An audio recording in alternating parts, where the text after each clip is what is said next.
Welcome to Synagogues of Israel Part 6. We're taking a look at the Jewish houses of worship and institutions in the holy city of Jerusalem. We start out at the Italian Synagogue Museum. It's on Hillel Street. The synagogue was recreated or reconstructed from the original location of Conegliano Veneto, which is a suburb to the north of Venice. That was accomplished in 1952.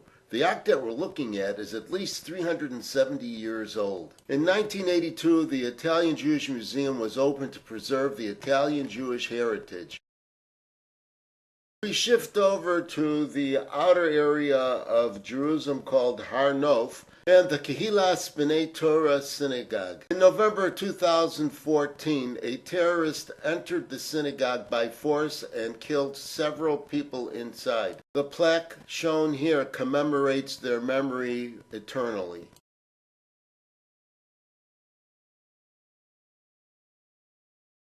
Then there's the Beit HaKnesset Or Zarua, or the Or Zarua Synagogue, located in the Nachlaot neighborhood. It was established in 1926 by Rabbi Amram Aburbeh.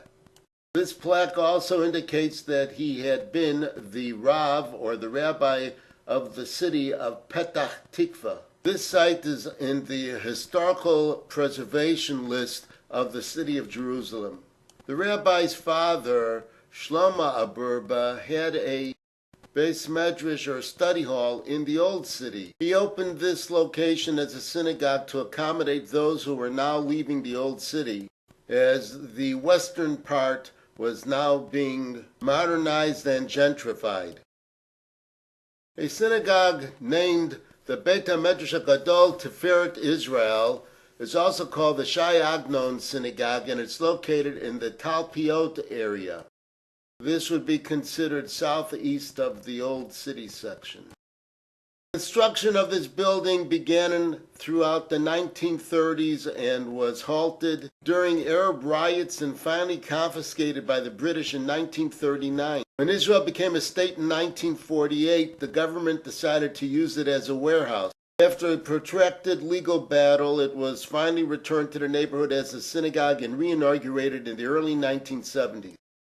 Rav Chaim Yehoshua Zemel is its spiritual leader and is a graduate of the Hebron Yeshiva. In the Rehavia neighborhood, which is in the western end of the central part of the city, there is a synagogue called Yad Tamar. We believe it is led by Rabbi Emmanuel Tehila. And finally, for this episode, there is the Assurance Synagogue, which is located in the Merkaz, or the central part of the city, on King George Street. They identify as a modern Orthodox congregation, but do not appear to have one specific spiritual leader, but rather a cantor who leads the services. The congregation was established in the mid-1920s. This concludes this episode, but we still have a few more synagogues in Jerusalem to check out. So, see you soon.